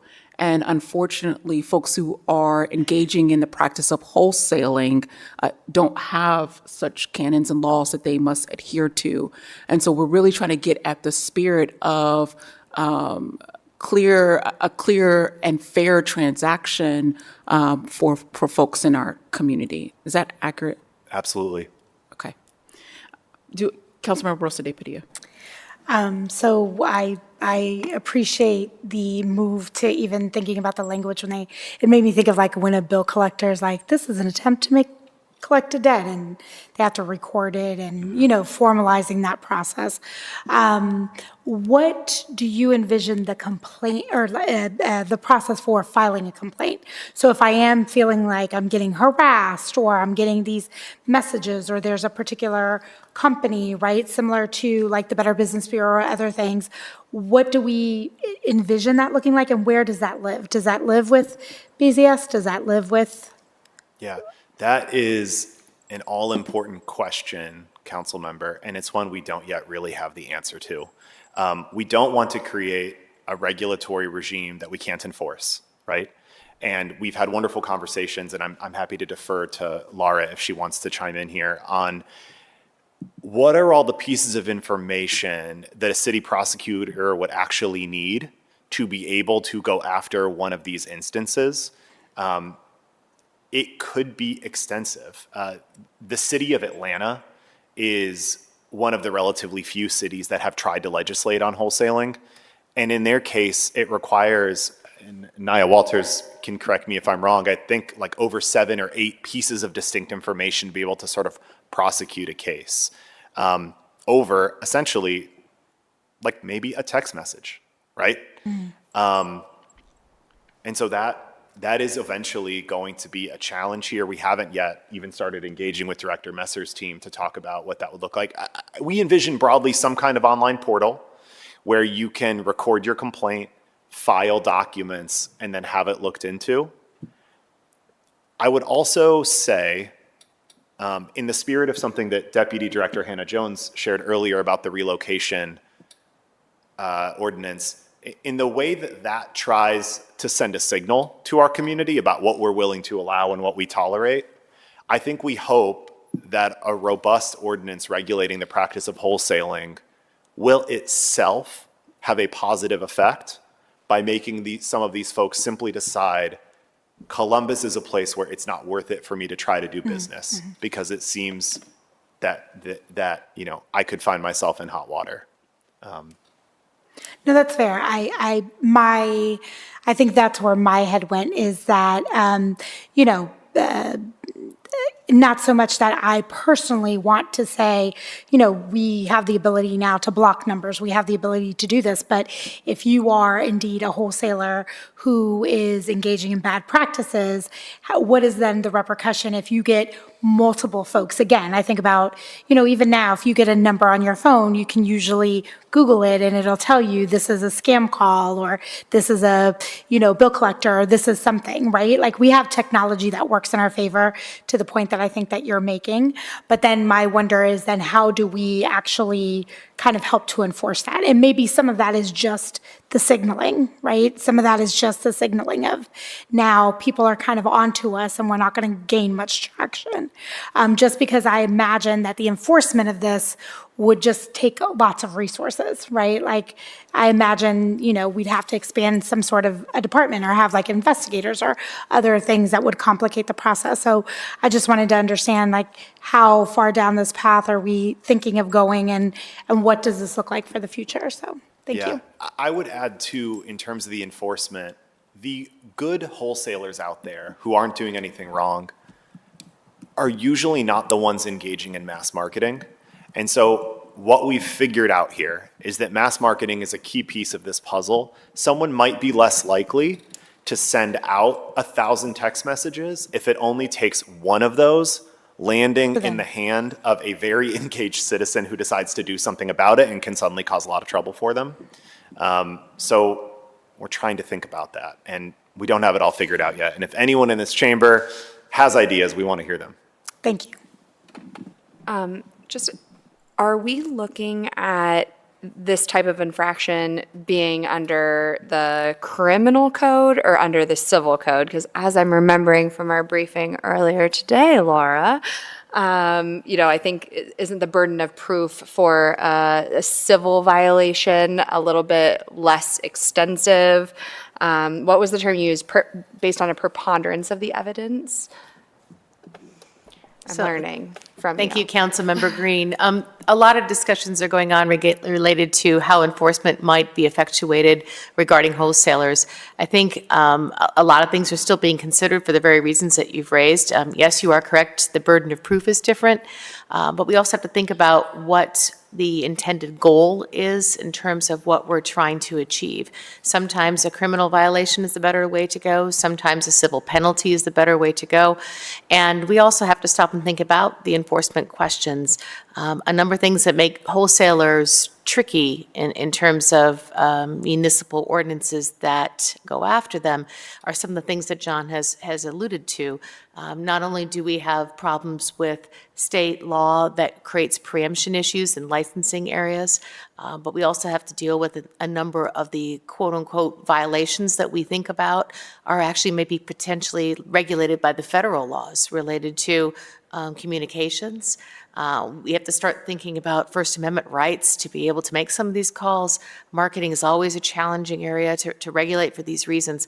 So that's why it's taken a considerable amount of time. We want to make sure that we get this right. We want to make sure that we don't unnecessarily bring underneath the net individuals who are engaging in lawful behavior. And as a result, it's taking a considerable amount of time. I know that the registry aspect of this, one of the things that we're thinking about is that if you have to at least make yourself known to the city and indicate an individual who is within the city limits, or at least the county limits, we would have a much better ability to reach out to those individuals and start having conversations, because right now, honestly, we don't know where half of them are coming from. And so that's maybe the first part that we can tackle a little bit more easily. Registries are a little bit more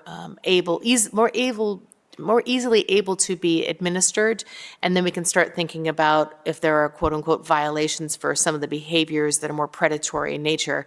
Those are much more challenging given First Amendment concerns and, to be frank, technological concerns about the ability to locate who are these individuals that are making the call. I really appreciate that response from our city attorney's office.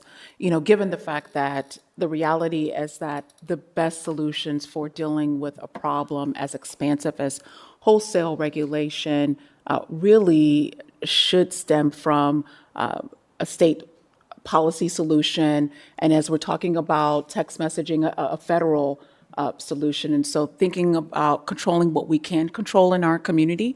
And so I think that this is a perfect example of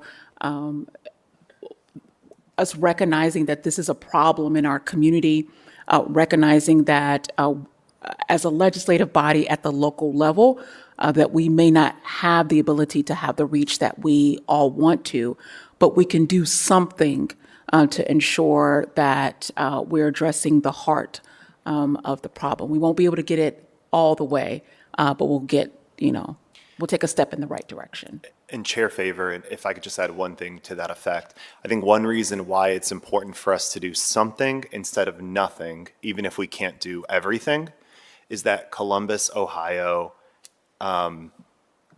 is a center for retail and college football and insurance and wholesaling.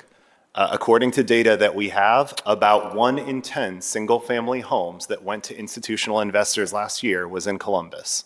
So if we can do something about it, there is unfortunately such a substantial volume of this effect happening that whatever we can do would be meaningful. Yeah, we definitely don't want that to be one of the little-known facts of Columbus, Ohio. Absolutely. Well, thank you to Council President Hardin's office and team for working diligently on addressing wholesaling in our community. If there are no additional questions from my colleagues, I'd like to go ahead and open it up for public testimony.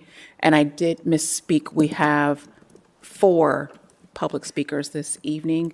When I call your name, if you could come up front, please state your name and any organization that you might represent, and you will have 3 minutes. At the conclusion of the 3 minutes, there will be a nice ding to let you know that your time has expired. With that, I'd like to invite Wade Biglin, and I apologize if I mispronounced your last name, to the podium, which will then be followed by Derek Bergman, Victoria Cavendish Dawson, and Karina Johnson. Welcome back to council, sir. Thank you, and you were correct on the pronunciation. Thank you, Council Chair Favor and our other council members for allowing us this public comment here. I am Wade Biglin. I work for Make a Day. We do direct outreach to our unsheltered and homeless population. I'm also one of the city's housing resource specialists. So in my work day in and day out, I meet with folks that are facing these issues. And in that work, I've seen that they're the ones that face the burden of this the most. What I've also seen is too many instances where poor planning or business sense on the part of the property managers or owners results in the tenants being the ones to face those negative consequences through no fault of their own. I've also encountered the reality that a lot of our tenants facing these issues can't necessarily be here to vocalize their support of this legislation. They might be at their second or third job, babysitting their neighbor's children, or in the hospital for cancer or dialysis treatment, but they are still facing these issues and they do still support this. So I wanted to be here today to uplift their voices, that people do support these legislations. And while our work towards affordable housing is not done with just this, this proposed code change and the other legislation in the package is a major moral win. It's a major economic win for our city. I applaud the committee and the stakeholders who made this all possible. Thank you. And thank you, sir. Are there any questions or comments for Mr. Biglin? Well, let me just say thank you for your continued partnership. I know that you all do amazing work in our community every single day. You've been down to council and have advocated on behalf of residents in the past. So thank you for once again coming to demonstrate your support of the policies. Thank you, Council Chair. Absolutely. Next, we have Derek Bergman.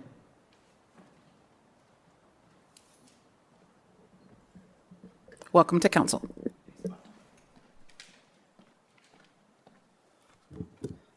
Testing, all right. Thank you so much. Good evening, council members, and thank you for this opportunity. My name is Derek Bergman. I am a resident of the Franklinton neighborhood and greatly appreciate your collective efforts under the Housing for All initiative. I am here to share my appreciation for the direction of the vacant property registry with a request that we take it even further. As I'm sure you are well aware, we have a significant number of vacant, dilapidated buildings throughout Franklinton, both residential and commercial. There are multiple properties along my street alone of Sullivan Avenue that were historically residences, places of gathering, restaurants, or other small businesses that have been vacant for 10 or more years, owned by nameless LLCs, registered outside of our neighborhood or potentially even the state, who've done nothing to convert these properties into any productive, valuable use and have no apparent intention of leasing them, investing in them, or selling them. At worst, which has happened at least twice in the last year in Franklinton, property owners sit on and neglect historic buildings, until they are past the ability to be restored and are approved to fully demolish them, further reducing and eroding Franklinton's historic footprint and our character. Allowing these properties to sit vacant for years on end, with no apparent intention of doing anything with them, contributes to the housing affordability crisis, contributes to our neighborhood blight, and takes away potential small businesses, community services, and other organizations that could utilize that space. There should be a penalty to artificially reducing the supply of housing and depriving a neighborhood of the opportunity to convert these properties into something productive that would add value for the neighborhood's residents. The problem this legislation attempts to address is very real, and yet this legislation attempts to fall short of what is necessary. This legislation should be designed in a way that not only tracks vacant and abandoned property, but holds its property owners accountable and incentivizes them to put property to its best use, whether that is making it available for housing, leasing it for new commercial opportunities, or selling it to someone who will make actual use of it. Without strengthening this bill, we risk losing the opportunity to address this housing crisis and potentially having little or no meaningful impact on the housing stock in our city. My question would be whether there's consideration to expand this legislation to include commercial and mixed-use properties, or expanding penalties or other incentives for those property owners beyond the requirement to simply list their property in the registry. Thank you so much. Thank you. Fair questions. Let me go ahead and turn those over to Ms. McDonald to see if you have a response, and Director Messer to see if that has been something we've given fair consideration to. Thank you, Mr. Bergman, and I really appreciate the back and forth that we've had regarding this legislation. I think that currently as it stands, this has gone through months of stakeholder engagement and is a good starting point. So I definitely take your comments and the intent behind them, so I thank you. I appreciate your help. Director Messer, do you have? Thank you so much. I would just add that, yes, we have considered those items that you bring up, and as we've talked about in this entire hearing, data gathering, registries, kind of trying to get our hand around the facts is really what today is about. And when we get to enforcement and remedies, the complexities arise, right? That's where we start running into difficulty. And I think we're going to use this first step to help us to create, once we know where the problems are, what the problems are, get a better handle on the scope, try to think of the best strategies for more remedial measures. So I just echo that this is where we're starting, but we're certainly aware that there's a goal in mind ultimately that we all have, which is to repurpose these properties and to actually have meaningful behavior change. And so it's going to take more, but this is our start today. Thank you so much. Chair Favor. Councilmember Green. I just want to ask a clarifying question really fast. It's not inherently illegal, correct, for a property to be vacant. I know that, people's right to privacy is protected in the Constitution, and so private property owners have a fair amount of rights that, are just not, we don't have any ability to be able to infringe upon. Is that correct in this case too? That is correct. Okay. There is an entire, let me not speak. That's not my job. I just want you to know that, though, because it's certainly, I think at least, I will speak for myself, and I will say that I also share your concerns, and I deeply desire to see these properties move to a more productive use. There is just so many constraints, and that one is like the highest level, in the founding documents of our country that we live in, and so it's just. Yeah. Laura, can you speak to the vacant property code? I don't want to misspeak. Chair Favor, you have hit upon something that is not my level of expertise. Matter of fact, you probably have a better level of expertise in that than I do. But what I can say is to support some of what Councilmember Green has said. Not only do we have a constitutional concern from a U.S. constitutional perspective, but the Ohio Constitution goes even one step further when it talks about the rights of homeowners and their right to property and to be able to make decisions regarding how they're going to use it.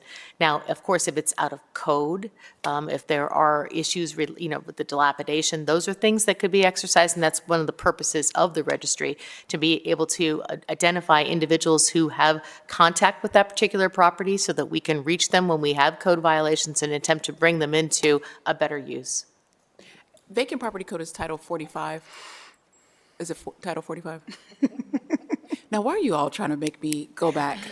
This is where it gets dangerous. This is where it gets As dangerous. long that, yeah, it is not against the law to have vacant property so long as it adheres to the Columbus City Code. I believe it's Title 45, but it's been a minute.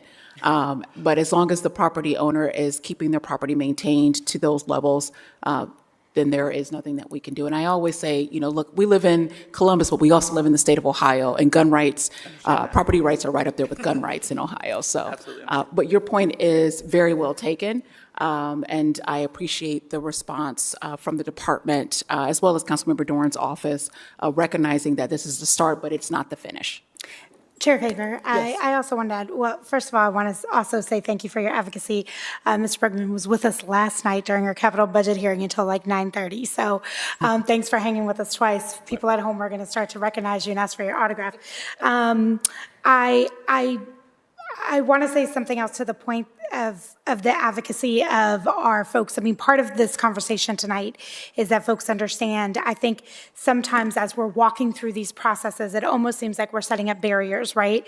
And what we're really trying to show is what the barriers are that we're also trying to work through and trying to figure out how do we work within those parameters and how do we start to get real creative with the things that we can and can't do, both legislatively, but also thinking about, you know, this afternoon we had a conversation about zone in. And, you know, I think one of the concerns of zone in is how do we, changing the character of neighborhoods, right? And this is part of what changes the character of a neighborhood when you sit on a property for so long that, you know, it becomes unusable, right? And so how do we then start to combat some of that? And I think houses are one thing. I think when we talk about commercial properties, I think that there are some creative solutions that we can come to even make the area look nicer, right? And I know along the hilltop, we've done that with murals, with other things that, you know, even if a property owner is sitting on a property, that we can come in and say, how can we make this a beautiful space, right? That helps to encourage and create a level of activity that kind of helps to promote kind of uplifting specific areas that we may not have that control over for what is to come, right? And I think, you know, especially as we think about specific corridors like East Main Street, West Broad Street, where Link-Us is coming, our hope is that that will help to remedy some of the issues that we're starting to see. I say all that because I think that this obviously cannot be something that we do alone. We need the voices of our area commissioners and our residents to add to the chorus that we are all singing, because I think that's what adds to the pressure that is put on some of these folks, you know, I hate the term bad actors, but some of the folks who are not doing and doing right by our communities, that this is where we need to start really getting creative, and it is with the help of, again, our residents and area commissioners coming together to think of those creative ways that we can problem solve together. So thank you. Thank you so much, Councilmember. Thank you all. Thank you for your testimony. Next, we have Ms. Victoria Cavendish Dawson. Please let the record reflect that we called Ms. Cavendish Dawson. And last but certainly not least, Karina Johnson. Welcome back to City Council.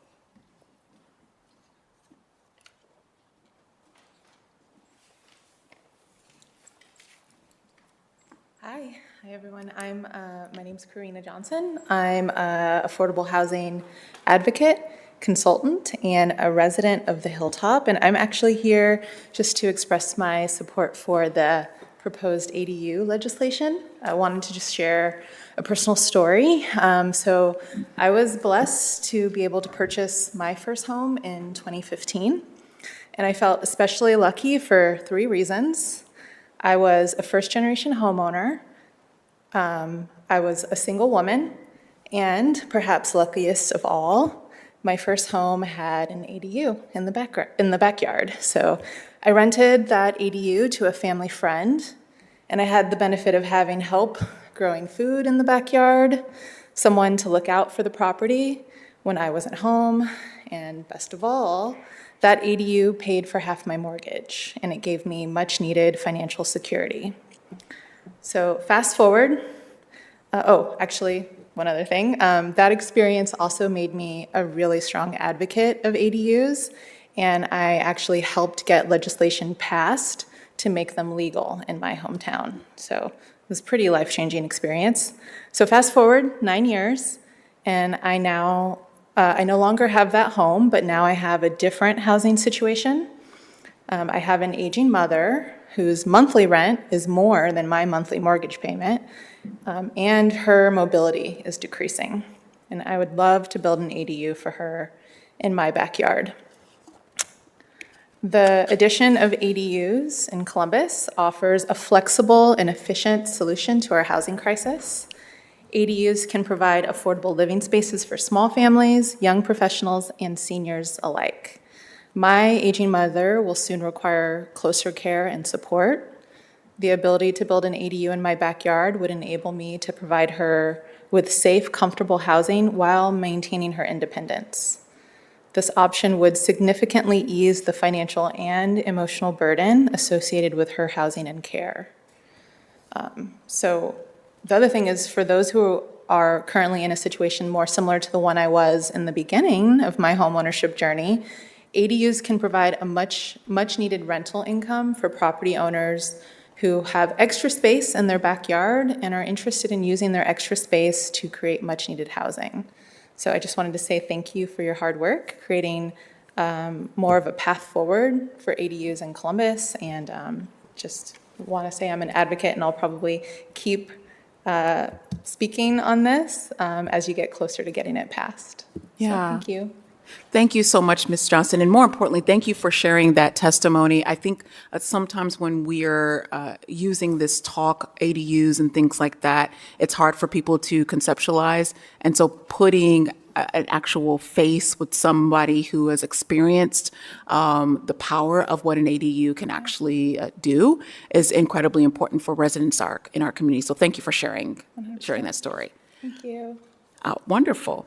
Thank you to my colleagues, Councilmember Rosa de Padilla, Councilmember de Alkhauer, Councilmember Green, as well as Councilmember Remy, as well as to Mr. Tanous and Ms. McDonald for being here today and sharing their updates. And thank you to Director Stevens, Deputy Director Jones, Director Messer, Deputy Graham Bowman, Jessica Klinger with the Department of Development for their hard work on the relocation code.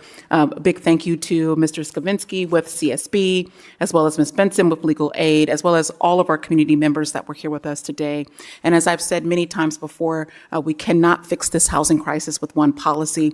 We have to be intentional about making changes to our zoning, protecting the affordability we have, and being creative about adding more housing stock in our city. Additionally, it is important to acknowledge the reality of systemic racism, the complex interaction of policies, procedures, laws, and institutions that have created disparities in housing. The reality is that housing insecurity is not evenly distributed across the population. Whether we are talking about evictions, homelessness, or poverty, housing insecurity disproportionately affects people of color, older adults, the disabled, and low-income wage earners. We need to take a holistic, comprehensive approach to understand the needs of our community to properly address the housing crisis. I invite you all to continue to stay engaged with council offices with the Department of Development to share your ideas and stay updated on the initiatives that you've heard today. I'd also like to remind everyone about housingforallcbus.com, where you can find information on these initiatives as well as others, and rentful614.com, which serves as the rental assistance hub for tenants and landlords. Additionally, my office will be hosting our third annual Housing for All Forum in partnership with MORPC on July 31st from 4 to 8 p.m. at Columbus State Community College.